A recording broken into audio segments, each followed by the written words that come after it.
খাবারের কোন লোকমার মধ্যে বরকত তুমি তো জানো না, হয়তো যেটা ফেলে দিলা এটার মধ্যে কি ছিল বরকত। ফাইন্নাকা লা তাদরি আইনা বারাকাতুহু, তুমি তো জানো না বরকতটা কোথায়। এজন্য খাবার নষ্ট না করা, এই ফেলে দেওয়া খাবারও তুলে খাইতে নবীজি বলছেন। তাহলে এটা কি সুন্নাত, কথা বলেন না। তো এই হুযায়ফা সাহাবীকে এটা বলার সাথে সাথে উনি একটা আওয়াজ করে এই রাজ দরবারে একটা চিৎকার দিয়া বললেন ওই বেটারে জোরে, আতরুকু সুন্নাতা হাবিবি লিহাউলাইল হুমাকা। এই কথাই অর্থ হলো, এই বেটা, আমি আমার হাবিব আমার রাসূলের সুন্নাত এই আহম্মক গুলার কারণে বুঝি ছেড়ে দেব। লিহাউলাইল হুমাকা আহমকের বহু বচন। বলো কি বেটা, তোর এই সমস্ত রাজা বাদশাহ আমার রাসূলের সামনে এগুলার কোনো বেল আসেনি, এগুলো আমি গনায় ধরিনি বেটা, এ তো আমার রাসূলের সুন্নাত, এ তো আমার নবীর সুন্নাত এটা। অতএব আমি তো আমার রাসূলের সুন্নাত এই আহম্মকদের কারণে ছাড়তে পারি না। এই জন্য বললাম বাপ, মেহেরবানি করে আপনারা এটা বুঝতে শিখবেন। এক তো হলো রাসূলুল্লাহ সাল্লাল্লাহু আলাইহি সাল্লামকে ভালোবাসার দাবি করেন, আমিও আপনিও। কেউ একজন মুসলমান সামান্য এক জাররা পরিমাণ ঈমানও যার আছে, সে নবীর প্রতি বিদ্বেষ রাখতে পারে না, এটা স্বাভাবিক কথা, এটা আমরাও বুঝি। রাসূলুল্লাহ সাল্লাল্লাহু আলাইহি সাল্লামকে ঘৃণা করতে পারবে না সে, এক বিন্দু ঈমান থাকলেও। কিন্তু ভালোবাসা দাবিদার তো আমিও আপনিও সবাই, কিন্তু ভালোবাসার প্রমাণ সুন্নাতের অনুসরণ। এই কথাটাই বললাম, সুন্নাতের অনুসরণ। এক তো হলো ভালোবাসেন, মুখে বলেন, আরেক হলো কর্মে বাস্তবিক অর্থে প্রমাণ করে দেখান। ইন্নাল মুহিব্বা লিমান ইউহিব্বু ইউতাউ, আরবি ভাষায় বলে ভালোবাসা যে যাকে ভালোবাসে সে তাকে অনুসরণ করে। এটা চিরাচরিত মূলনীতি। মানুষ অনুসরণ করে তাকে, পছন্দ করে যাকে। মানুষ পছন্দ করে যাকে, অনুসরণ করে তাকে। কাজেই কোন ব্যক্তির মধ্যে তার চাল চলন, উঠা বসা, চেহারা, সুরত এটাই প্রমাণ করে সে কাকে অনুসরণ করে, কাকে পছন্দ করে। আপনি মুখে বললে কি হবে? আপনি বলেন আপনি আল্লাহ রাসূলকে ভালোবাসেন, তো আপনার চেহারায় দাড়ি নাই কেন? আপনি বললেন আল্লাহ রাসূল সাল্লাল্লাহু আলাইহি সাল্লামকে ভালোবাসেন, তো আপনি হালাল রোজগারের প্রতি যত্নবান না কেন? আপনি বলেন আপনি আল্লাহর নবী সাল্লাল্লাহু আলাইহি সাল্লামকে ভালোবাসেন, তো আপনি বিড়ি সিগারেট খান কেন? বলেন, ইনসাফের কথা বলেন। আপনি বললেন আপনি আল্লাহ রাসূল সাল্লাল্লাহু আলাইহি সাল্লামকে ভালোবাসেন, তো আপনার ঘরে নাচ গান রঙিন টেলিভিশন চলে কেন? আপনি বললেন আল্লাহর নবী সাল্লাল্লাহু আলাইহি সাল্লামকে ভালোবাসেন, তো মাথার চুল কোনোদিন নবী সাল্লাল্লাহু আলাইহি সাল্লাম কিভাবে রাখতেন এই ব্যাপারে খেয়াল করে শুনে জেনে রাখছিলেন কখনো? মিসওয়াক কোথায় আপনার? কই ব্রাশের কথা তো ভুল হয় না, মিসওয়াকের কথা মনে পড়ে না। ডাইনিং টেবিল ভুল হয় না, দস্তরখানের কথা মনে পড়ে না কেন? আপনি শুনেন নাই মিসওয়াক নবীজির সুন্নাত? আপনি শুনেন নাই দস্তরখান নবীজির সুন্নাত? আপনি শুনেন নাই দাড়ি রাখা নবীজির সুন্নাত? তো আপনি এটা বুঝেন না কেন? কার কাছে দাঁড়াবেন? হাসরের ময়দানে কিভাবে দাঁড়াবেন? যারা বিড়ি সিগারেট খান, বাবারা, চাচারা, বলেন এই দুর্গন্ধওয়ালা মুখ নিয়ে নবী সাল্লাল্লাহু আলাইহি সাল্লামের সামনে কিভাবে দাঁড়াবেন? বলেন, ইনসাফের কথা বলেন, আল্লাহকে সাক্ষী রেখে বলেন। রাসূলুল্লাহ সাল্লাল্লাহু আলাইহি সাল্লাম এক সেকেন্ডের জন্য কোনোদিন দুর্গন্ধ পছন্দ করতেন না। তার পবিত্র দেহ মোবারক 24 ঘন্টায় মেশক আম্বরের ঘ্রাণ বইত। তিনি হাঁটলে কোনো দিকে পরবর্তী ব্যক্তিরা বুঝতো নবী আরবি সাল্লাল্লাহু আলাইহি সাল্লাম এই রাস্তা দিয়ে গেছেন। কেমনে বুঝতো? কিভাবে বুঝতো? মেশকের ঘ্রাণে বুঝতো।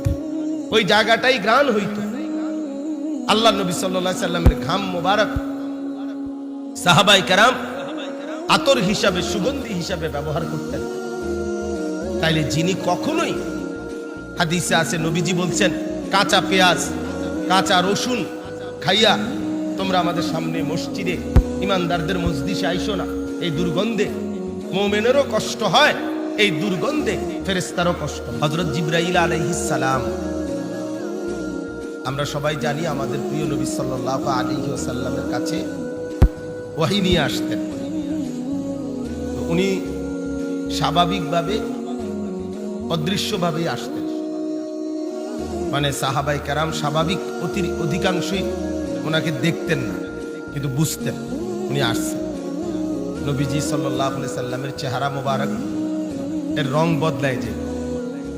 আল্লাহ নবী সাল্লাল্লাহু আলাইহি সাল্লামের চেহারা একদম লাল হয়ে যায়, নাকের কাছে ঘাম দেখা যায়, কপাল সহ সারা শরীর ঘামায় যায়। মৌমাছির গুনগুনে আওয়াজ, দাবিউন নাহাল, মৌমাছির গুনগুনে আওয়াজ শোনা যায়। সাহাবীরা বুঝতেন জিবরাইল আসছে। কিন্তু কখনো কখনো জিবরাইল আলাইহিস সালাম মানুষের আকৃতিতে আসতেন, একদম পূর্ণ মানুষের সুরত।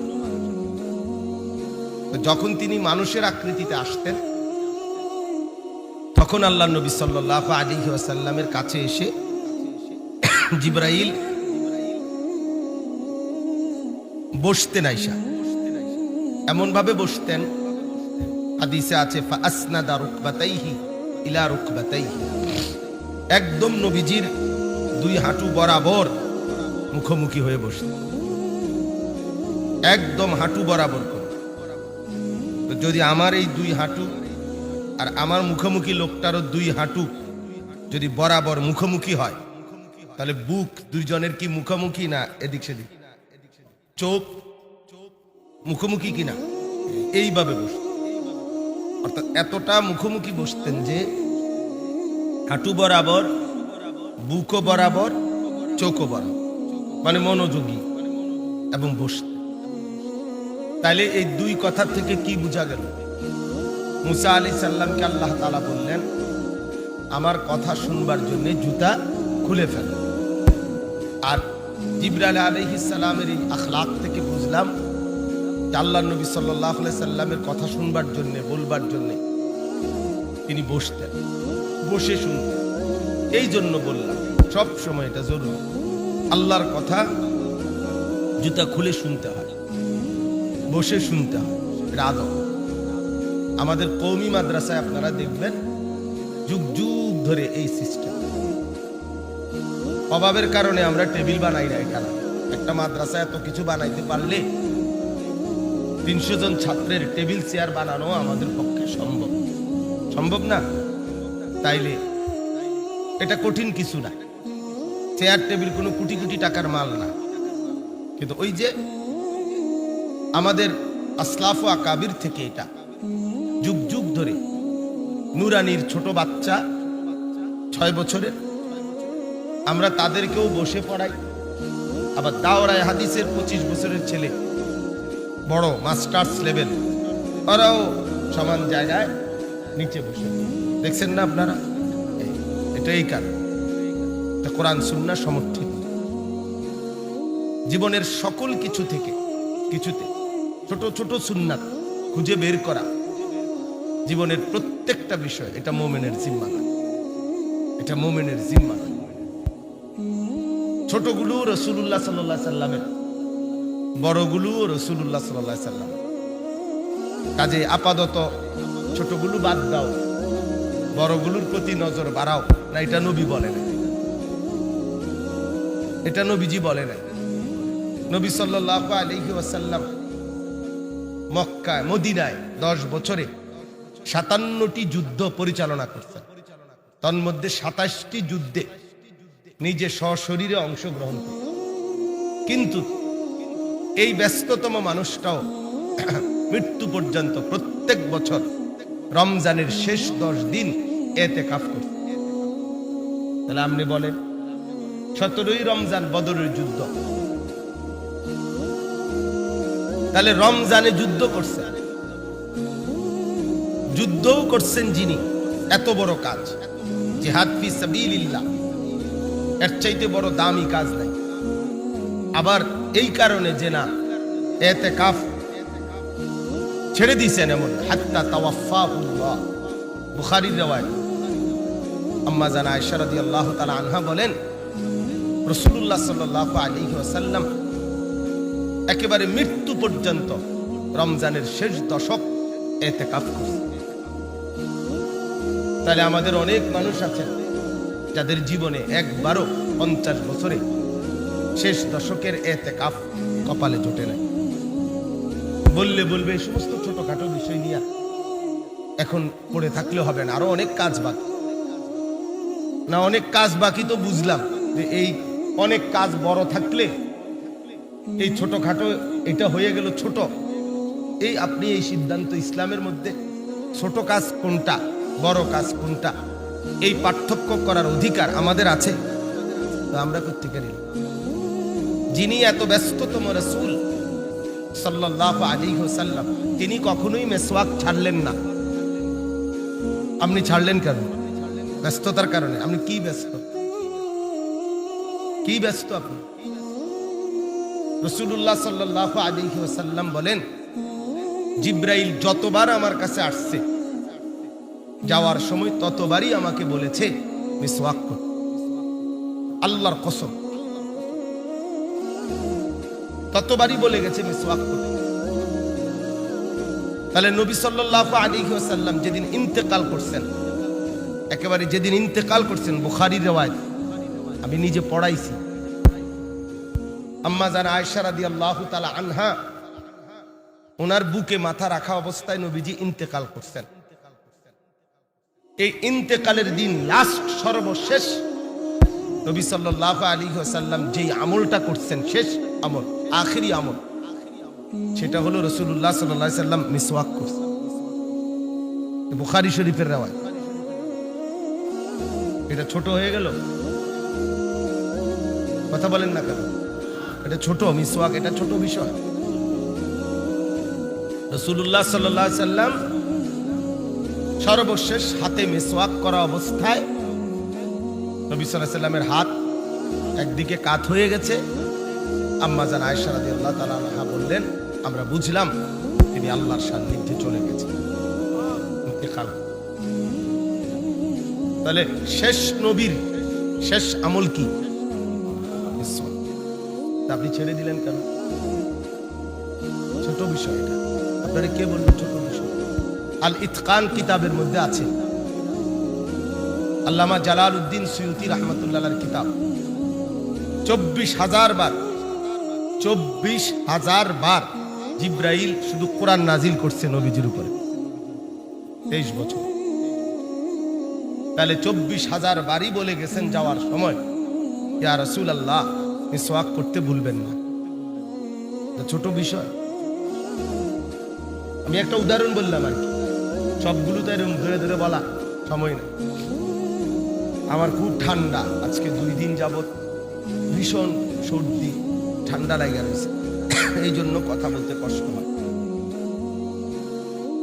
তারপরও প্রত্যাশার মাহফিল, আমারই দেওয়া ডেট, এখন আমার সর্দি, আমি এই কথা বলে অজুহাত দেখাইয়া চলেন না আসা, আমার দৃষ্টিতে এটা ইনসাফ হয় না। এই কারণে রাত্রে এই প্রচন্ড কুয়াশার মধ্যে আসছি টাঙ্গাইল থেকে, সকালে এসে ঘুমাইছি। তো ভাই বলতেছিলাম, আল্লাহ নবী সাল্লাল্লাহু আলাইহি ওয়াসাল্লাম বলেন, লাউলা আন আশুক্কা আলা উম্মতি লা আমারতুহুম বিসওয়াক ইনদা কুল্লি সালাহ। একেবারে বিশুদ্ধ হাদিস। নবী সাল্লাল্লাহু আলাইহি ওয়াসাল্লাম বলেন, আমি যদি আমার উম্মতের খুব কষ্ট হয়ে যাবে এটা না ভাবতাম, তাহলে আমি রাসূল প্রত্যেক নামাজের সময় মিসওয়াক করা বাধ্যতামূলক করে দিতাম। ইনসাফের সাথে বলেন, নারাজ হইয়েন না। গত 6 মাস যাবত মিসওয়াক করেন নাই, আমি হাত তুলতে বলতেছি না, কিন্তু এখন যদি সত্যিকার বলি যে যারা মিসওয়াক করেন না তারা হাত তোলেন, তাহলে দেখবেন এই হাতটাই বেশি